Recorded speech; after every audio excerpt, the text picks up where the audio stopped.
పరిస్థితి ఏ బడ్జెట్లో కూడా కనపడలేదు. అట్లాగే ఈ సంవత్సరం కూడా మీరు ప్రగతి పద్ధతిలో నిర్వహణ వ్యయం కంటే పెద్ద ఎత్తున 88,000 కోట్లతో మేము ప్రవేశపెట్టాం కాబట్టి ఈ రాష్ట్రంలో ఉన్న ప్రజల జీవితాల్లో అన్ని మార్పులు వచ్చేస్తాయి, పెద్ద ఎత్తున ఇక్కడ ప్రగతి నడుస్తుంది అనేటువంటి భావన మాత్రం నాకు ఎక్కడ కలగలేదు అధ్యక్షుడు. దాంతోపాటు ఈ బడ్జెట్లో కొత్తగా మనకేంటంటే గత 3 బడ్జెట్లతో పాటు 4వ బడ్జెట్ చూస్తే కూడా ఈ ద్రవ్య లోటు అనేది కూడా పెరుగుకుంటూ వస్తుందే తప్ప ఎక్కడ తగ్గలేదు అధ్యక్షుడు. గత సంవత్సరానికి ఈ సంవత్సరానికి కూడా పెద్ద ఎత్తున 26,096 కోట్లతో ఇవాళ ఫిజికల్ డెఫిసిట్ ద్రవ్య లోటు ఉందని చూపిస్తూ ఉన్నారు అధ్యక్షుడు. అట్లాగే 2014-15 తీసుకుంటే అధ్యక్ష 1,60,37 కోట్లతో ప్రవేశపెడితే యాక్చువల్కి వచ్చే వరకల్లా 62,306 కోట్లుగా మనకు కనిపించింది. 2015-16 1,15,689 కోట్లతో మీరు బడ్జెట్ ప్రవేశపెడితే యాక్చువల్కి వచ్చే వరకల్లా 97,922 కోట్లకు మాత్రమే పరిధిలోకి వచ్చేసామండి. 2016-17 1,30,000 కోట్ల రూపాయలతో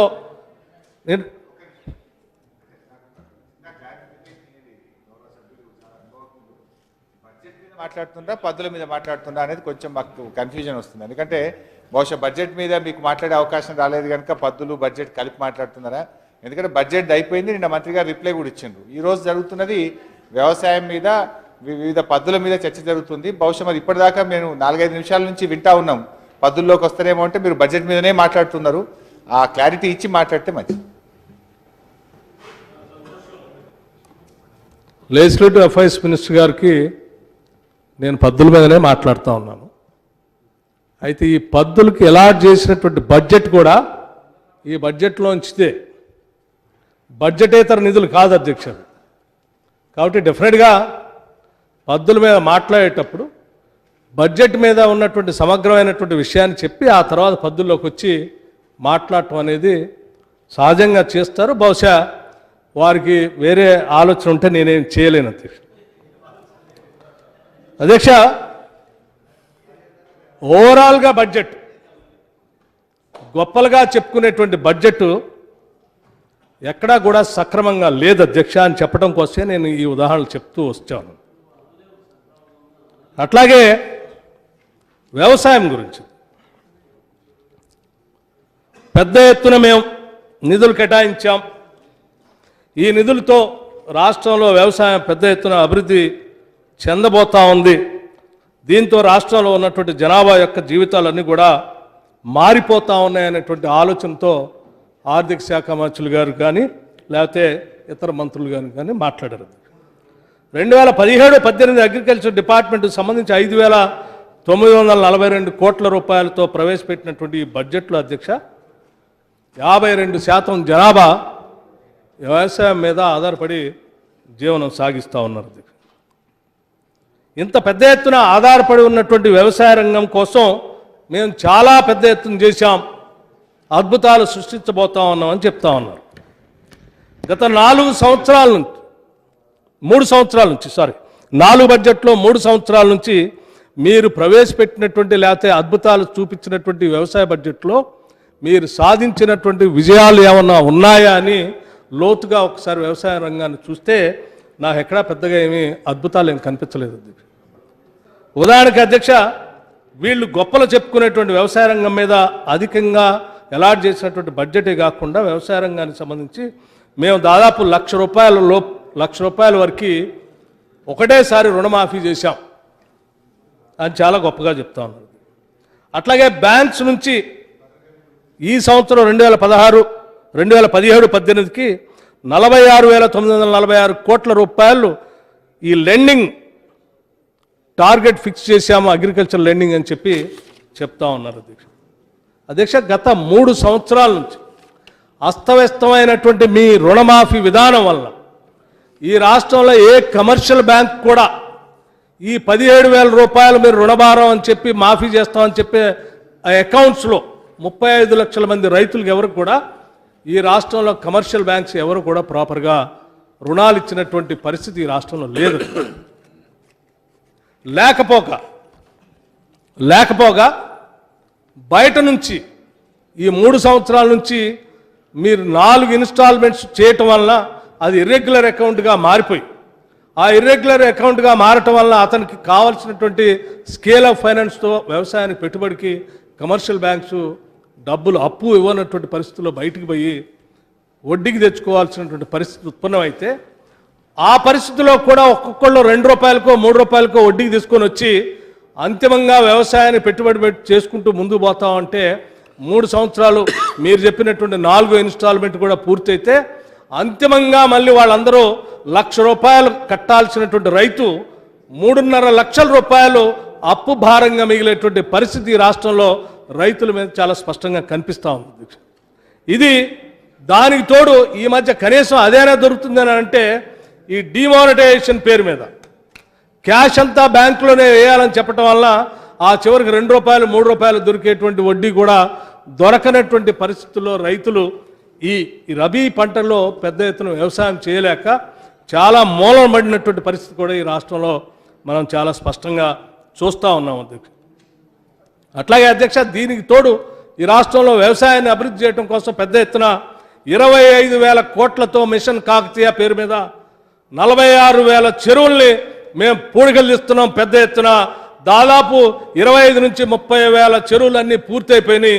చెరువులన్నీ కూడా జలాలతో కళకళలాడుతున్నాయని చెప్తా ఉన్నారు.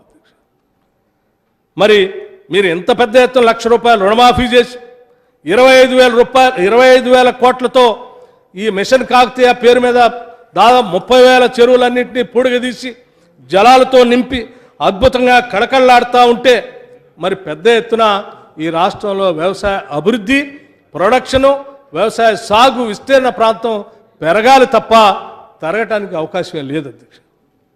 మరి లెక్కలు చూస్తూ ఉంటే దీంతో పాటు 9 గంటల కరెంటు కూడా చాలా బ్రహ్మాండంగా ఇస్తూ ఉన్నాం. ఇవన్నీ చూస్తూ ఉంటే బాగా పెరగాలి కదా అధ్యక్ష. మరి ఏంటి మనం వీళ్ళు సాధించింది ఈ 3 సంవత్సరాల్లో వ్యవసాయంలో ప్రగతి అంటే నాకు తెలిసి 2014-15లో 53 లక్షల హెక్టార్లు ఉన్నటువంటి భూమి 2015-16కి వచ్చేవరకు 48 లక్షల హెక్టార్లకి కుదించుకొని పోయింది. అట్లాగే ఆహార ధాన్యాల ఉత్పత్తి వచ్చేసి 2014-15లో 72,15,00,000 టన్నులు 1.8 లక్షల టన్నులు ఆహార ధాన్యాల ఉత్పత్తి ఉంటే 2015-16 కల్లా 51,45,00,000 టన్నుల ఆహార ధాన్యాల ఉత్పత్తి పడిపోయింది అధ్యక్ష.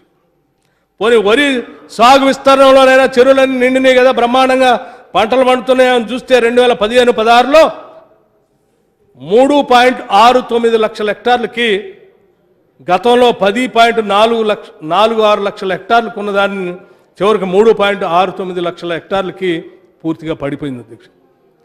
అలాగే రబీ సాగు ఆహార ధాన్యాల దిగుబడి కూడా 25 లక్షల టన్నుల నుంచి 15 లక్షల టన్నులు పడిపోయింది అధ్యక్ష.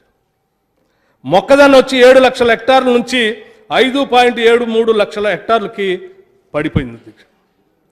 ఈ ఒకటే అనుకుంటే దీంతో పాటు వీళ్ళు సాధించిన ప్రగతి ఏంటంటే దాదాపు 12,000 మంది ఈ రాష్ట్రంలో ఉన్నటువంటి రైతులు 12,000 మంది అనేక రకాలైనటువంటి కారణాలతో అప్పులు పుట్టక, లేకపోతే పండించినటువంటి పంటకి సరైన గిట్టుబాటు ధర రాక, తీసుకున్నటువంటి అప్పులు తీర్చలేక పంట వాళ్ళ కళ్ళ ముందే ఎండిపోతూ ఉంటే దాదాపు 12,000 మంది రైతులు, రైతు కూలీలు ఆత్మహత్యలు చేసుకున్నారనేటువంటి వార్తా కథనాలు పెద్ద ఎత్తున మనం ఈ రాష్ట్రంలో చదివాము. నేషనల్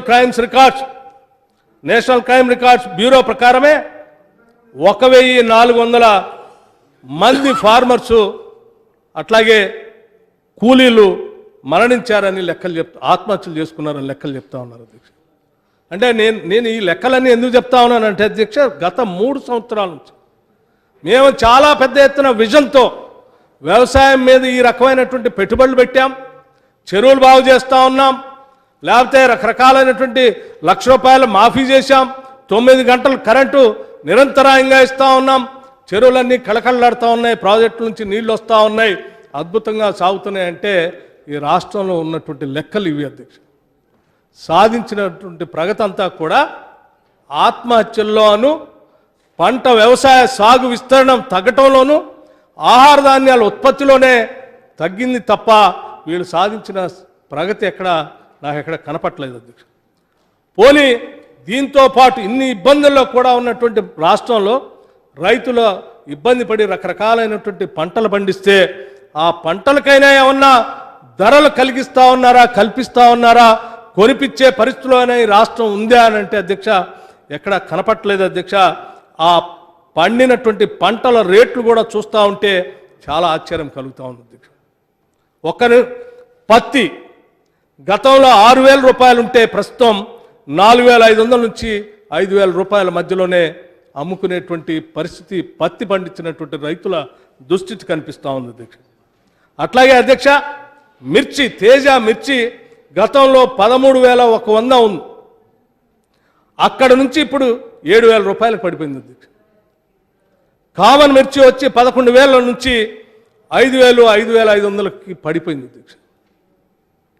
మొక్కజొన్న 1,400 అమ్మేది 1,300కి అమ్ముతూ ఉన్నారు అధ్యక్ష. కందులు ఒకనాడు పెద్ద ఎత్తున ఈ రాష్ట్రంలో ముఖ్యమంత్రి గారే పిలిపించారు, మిర్చి ఆపండి, పత్తి ఆపండి, కంది పంటను విరివిగా సాగు చేయండి అని అంటే వారి మాటని రాష్ట్రంలో ఉన్నటువంటి వేలాది మంది రైతులు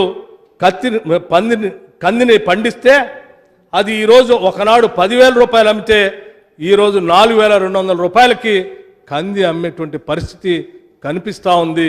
ఆ అమ్మేదైనా 4,200కి కొంటా ఉన్నారంటే మార్కెట్ యార్డ్లో అందరే కొనకుండా కొద్దిమంది కొని మిగతా వాళ్ళే బయటికి పంపించేటువంటి పరిస్థితి మనం ఈరోజు రాష్ట్రంలో చూస్తూ ఉన్నాం. వేరుశెనగ వచ్చి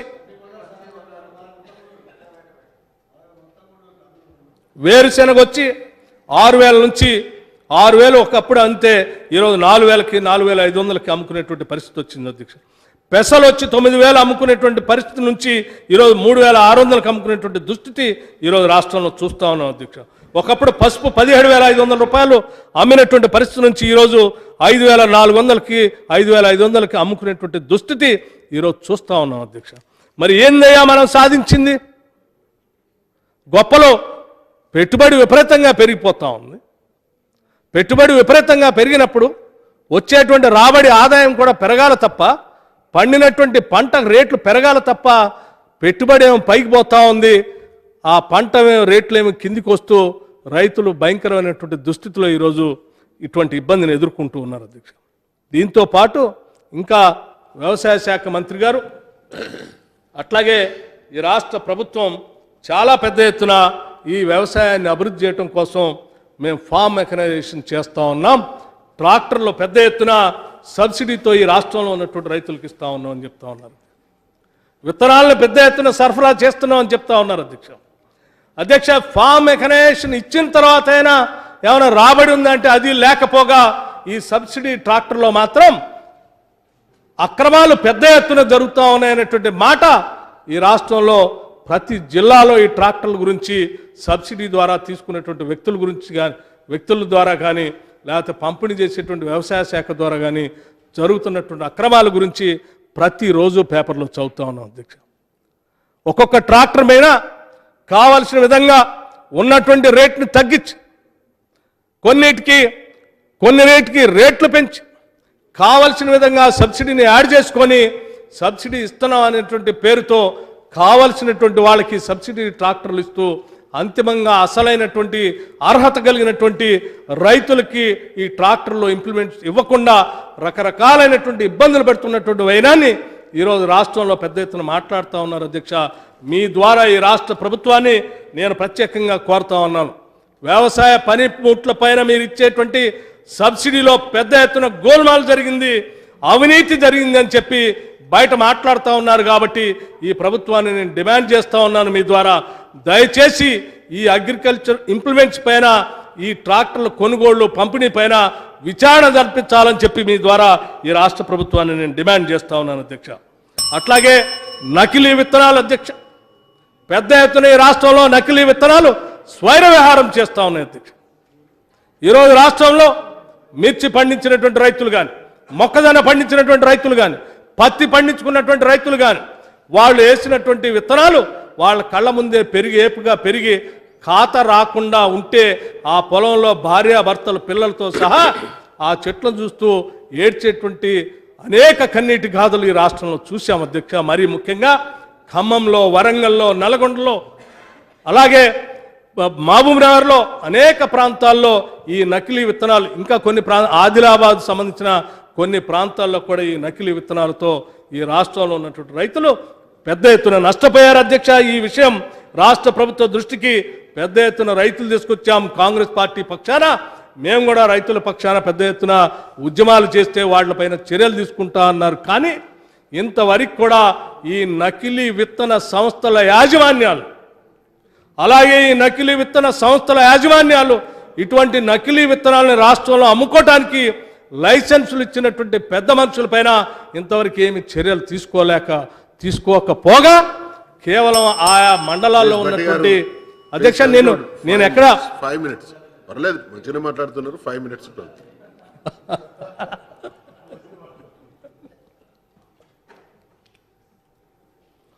అధ్యక్ష, నేను ఉన్న విషయాలు మీ సభ దృష్టికి తీసుకొని వస్తా ఉన్నాను. దీని ద్వారానైనా కొంత రైతులకు మేలు జరుగుతున్నటువంటి ఆలోచనతో ఈ విషయాలు తీసుకొని వస్తా ఉన్నాను అధ్యక్ష.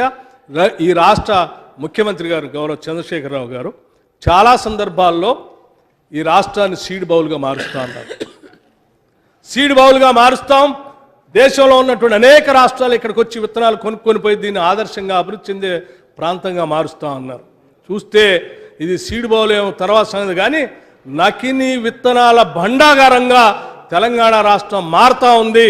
దీన్ని ఇప్పుడే అరికట్టి ఆ విత్తన యాజమాన్య సంస్థలపైన కఠినమైనటువంటి పీడీ యాక్టులు పెట్టి చర్యలు తీసుకోకపోతే ఈ రాష్ట్రానికి అత్యంత ప్రమాదం జరగబోతుందని మీ ద్వారా ఈ సభ దృష్టికి తీసుకొని రాదలుచుకున్నాను.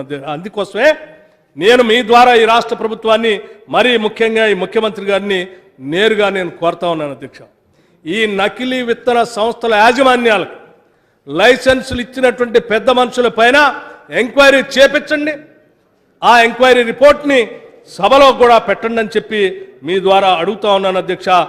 జీవా లాంటి ఆగ్రి జెనెటిక్స్ లాంటి సంస్థలు, గ్రీన్ ఎరా లాంటి సంస్థలు, అనేక సంస్థలు పెద్ద ఎత్తున ఈ రాష్ట్రంలో ఈ నకిలీ విత్తనాలు అమ్మి రకరకాలుగా రైతుల్ని నష్టపరిచింది అధ్యక్ష. అట్లాగే అధ్యక్ష,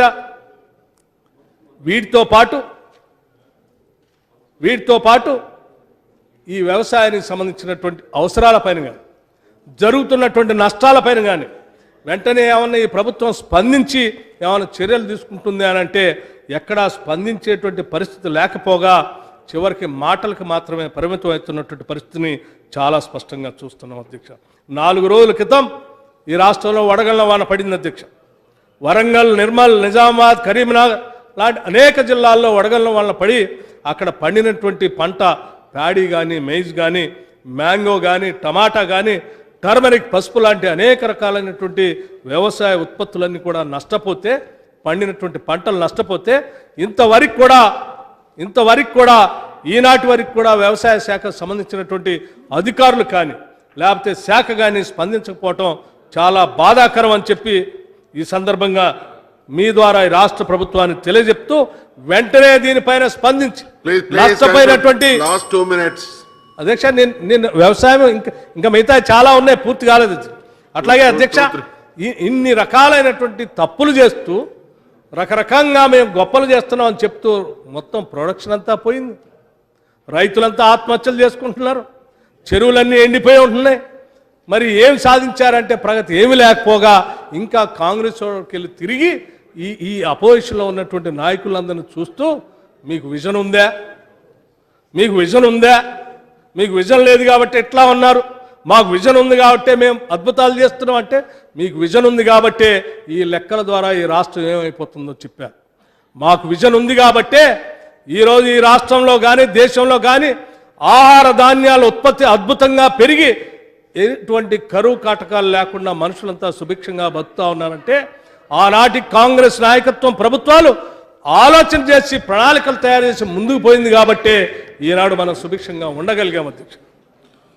మాకు విజన్ ఉంది కాబట్టి 1943 లాంటి సమయంలో బెంగాల్లో ఫెమిన్ వచ్చి దాదాపు 40 లక్షల మంది ఆహారం దొరక్క స్టార్వేషన్తో చనిపోయి ఉన్నటువంటి పరిస్థితిలో ఉన్న చరిత్రలో భారతదేశంలో గ్రీన్ రివల్యూషన్ అనేటువంటి విధానాన్ని మా నాయకురాలు ఆనాడు ఇందిరాగాంధీ గారి ఆలోచనతో 67-68 నుంచి 77-78 వరకు ఆ దశాబ్ద కాలంలో గ్రీన్ రివల్యూషన్ తీసుకొని వచ్చి 120 కోట్ల జనాభా ఉన్నటువంటి భారతదేశంలో ఆహార ధాన్యాల కొరత లేకుండా ప్రపంచంలోనే అత్యున్నతమైనటువంటి అగ్రగామి ఆహార ధాన్యాలు ఉత్పత్తి చేసి ఎక్స్పోర్ట్ చేసేటువంటి దేశంగా మార్చగలిగామనంటే ఆనాడు మాకు విజన్ ఉంది కాబట్టి చేయగలిగాం. ఆనాడు మాకు విజన్ ఉంది కాబట్టి మేము చేయగలిగాం. అంతేకాదు అధ్యక్ష, ఈనాడు డైరీ గురించి మాట్లాడుతూ ఉన్నారే, అటువంటి డైరీకి సంబంధించి ఉత్పత్తికి సంబంధించి కూడా అధ్యక్ష ఆనాడు లాల్ బహదూర్ శాస్త్రి గారు ప్రధానమంత్రిగా ఉన్నప్పుడు నేషనల్ డైరీ డెవలప్మెంట్ బోర్డు అనే దాని మీద భారత ప్రభుత్వం ఆధ్వర్యంలో అమూల్, ఆనంద్ లాంటి అతిపెద్ద కోఆపరేటివ్ ఇండస్ట్రీని పెద్ద ఎత్తున ఏర్పాటు చేసి వర్గీస్ కురియన్ లాంటి మహానుభావులను తీసుకుని ఎక్కడో బయట ఉన్నటువంటి వాళ్ళని తీసుకొని వచ్చి భారతదేశంలో ఈ వైట్ రెవల్యూషన్ తీసుకొని రావాలనేటువంటి ఆలోచనతో ఆయన పునాదులేసి ఈ దేశానికి ముందు నడిపించారు. కాబట్టే ఈరోజు ప్రపంచ దేశాల్లో భారతదేశం అతిపెద్ద మిల్క్ ప్రోడక్ట్ తీసుకునేటటువంటి భారతదేశంగా గుర్తింపబడింది అంటే మాకు విజన్ ఉంది కాబట్టి చేయగలిగాం అధ్యక్ష. మాకు విజన్ ఉంది కాబట్టే 2004 నుంచి 2014 వరకు అనేక రకాలైనటువంటి అంశాలు వ్యవసాయం మీద మేము చర్యలు తీసుకున్నాం అధ్యక్ష. 1,00,000 రూపాయల రుణమాఫీ అని అంటే ఒకటేసారి రుణమాఫీ చేశాం. రైతులకు ఉచితంగా కరెంట్ ఇస్తామంటే ఉచితంగా కరెంట్ ఇచ్చాం. 1,750 రూపాయలతో బీటీ విత్తనాలు అమ్ముతా ఉంటే ఆ విత్తన సంస్థల యాజమాన్యాలను పిలిచి 750కే బీటీ విత్తనాల సంస్థలతో మాట్లాడి రైతులకి ఇక్కడ ఇప్పించగలిగాం. అనేక చెరువుల్ని బాగు చేపించాం. 2014 నుంచి జలయజ్ఞం పేరు మీద ఈ రాష్ట్రంలో ఉన్నటువంటి కృష్ణా నది పైన, గోదావరి నది పైన అనేక ప్రాజెక్టుల్ని మొదలుపెట్టి పెద్ద ఎత్తున రైతులకి టైమ్లీ లెండింగ్ ఇప్పించగలిగాం. కాబట్టే ఈరోజు రాష్ట్రంలో ఆనాడు 2000 నుంచి 2014 వరకు అతిపెద్ద గ్రోత్, దాదాపు 74% అగ్రికల్చర్ ప్రొడక్ట్స్, ఆహార ధాన్యాల ఉత్పత్తి ఆనాడు ఉమ్మడి రాష్ట్రంలో ఆంధ్రప్రదేశ్లో రికార్డుగా సృష్టించబడింది అధ్యక్ష. ఆనాడు మాకు ఆ విజన్ ఉంది కాబట్టే రకరకాలైనటువంటి అభివృద్ధి కార్యక్రమాలు తీసుకున్నాం. ఆ విజన్ ని అర్థం చేసుకోలేనటువంటి మనుషులు ఈరోజు ఈ సభలో కూర్చొని మీకు విజన్ ఉందా అంటే అధ్యక్ష, మీకు విజన్ ఉంటే ఈ 3 సంవత్సరాల నుంచి ఈ పరిస్థితి, ఈ దుస్థితి రాష్ట్రంలో వచ్చేది కాదు అధ్యక్ష. అందుకోసమే మీరు దయచేసి ప్లీజ్ కన్క్లూడ్. మీరు పూర్తి చేయండి ప్లీజ్. మీకు విజన్ ఉంటే, మీకు విజన్ ఉంటే, మీకు తెలియనటువంటి అంశాలు ఏమైనా ఉంటే ఇక్కడ అపారమైనటువంటి అనుభవం కలిగినటువంటి నాయకులు అనేక మంది ఉన్నారు. అనేక రకాలైనటువంటి ప్రణాళికలతో ఈ దేశ భవిష్యత్తు కోసం, ఈ రాష్ట్ర భవిష్యత్తు కోసం పునాదులేసి అభివృద్ధి చేసినటువంటి వ్యవస్థలు ఉన్నాయి. వాళ్ళని అడిగితే కనీసం తెలుస్తుందని చెప్పి ఈ సందర్భంగా మీకు తెలియజేస్తూ అడ్డగోలుగా అహంకారపూరితంగా ప్రతిపక్షాలు అడిగినటువంటి ప్రశ్నలకి సమాధానం చెప్పకుండా అడ్డగోలుగా ఎదురుదాడి చేయటం కరెక్ట్ కాదు అధ్యక్ష. ప్రజాస్వామ్య వ్యవస్థలో ప్రభుత్వాలు ఎంత ముఖ్యమో ప్రతిపక్షాలు కూడా అంతే ముఖ్యం.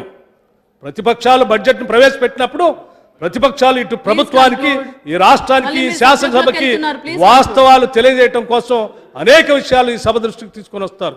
తెచ్చినటువంటి అంశాల్ని క్షుణ్ణంగా పరిశీలన చేసి ఉన్న విషయాల గురించి మాట్లాడాలి తప్ప ఎత్తినటువంటి ప్రతి అంశాన్ని కూడా అపహాస్యం చేస్తూ మీకు విజన్ ఉందా, మీకు ఏం తెలుసు అనేది మాట్లాడటం నాకు తెలిసి ప్రభుత్వానికి సరికాదని కూడా ఈ సందర్భంగా చెప్తా ఉన్నాను అధ్యక్ష.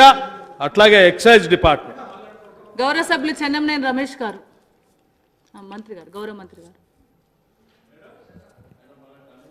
గారు ప్లీజ్. ఒక 20 సార్లు మీరు మాట్లాడు. ఒక్క నిమిషమే. ఒక 20 సార్లు అన్నారు వారు విజన్ ఉందా అని మమ్మల్ని అంటున్నారని. కానీ ఒక్కటి నేను అడుగుతున్నా, పెద్దలు జానారెడ్డి గారు ఉన్నారు కాబట్టి, అనుభవజ్ఞులు కాబట్టి, వ్యవసాయం ఈ సంవత్సరానికి, పోయిన సంవత్సరానికి, అంతకుముందు సంవత్సరానికి పోలుస్తూ ఉన్నారు వారు. కాలం అంటూ అయితే గవర్నమెంట్ ప్రోత్సహించాల్సి అక్కడ లేదు. నీళ్ళంటూ ఉంటే, కరెంట్ అంటూ ఉంటే, కాలం అంటూ అయితే రైతాంగం నువ్వు ఆపిన పంటలు పండించుకుంటూనే ఉంటారు. 14-15 సంవత్సరంలో మీకు తెలుసు కరువు ఉంది. 15-16 సంవత్సరంలో కూడా వర్షాలు చక్కగా పడలేదు. నేను అంటున్నా ఇవాళ 16-17 సంవత్సరంలో లేటుగా వర్షాలు పడ్డా కూడా ఇవాళ అత్యధికంగా పంటలు పండుతున్న విషయం వాస్తవం కాదా? బట్టి గారు మీరు చెప్పండి.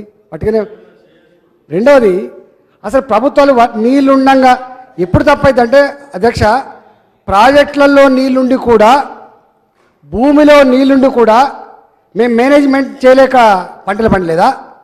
నీళ్లు ఉండి కూడా 9 గంటల నాణ్యమైన కరెంటు ఇవ్వక పంటలు పండలేదా? కరెంటు కోతలున్నాయా? ఎట్లా మాట్లాడతారు అధ్యక్ష? రెండవది అధ్యక్ష, మిమ్మల్ని మీ ఎమ్మెల్యే బృందాన్ని మా దగ్గర రా, ఎస్ఆర్ఎస్పి కాలువ కింద పోదాం. ఈ ఎస్ఆర్ఎస్పి ప్రాజెక్ట్ వచ్చిన తర్వాత టేలెండ్ ప్రాంతాలకు నీళ్ళు వచ్చిన చరిత్ర కనుక ఈ సంవత్సరం తప్ప మీ ఆయంలో కనుక వస్తే మీరు దేనికంటే దానికి ఒప్పుకోవడానికి సిద్ధంగా ఉన్నాం మేడం.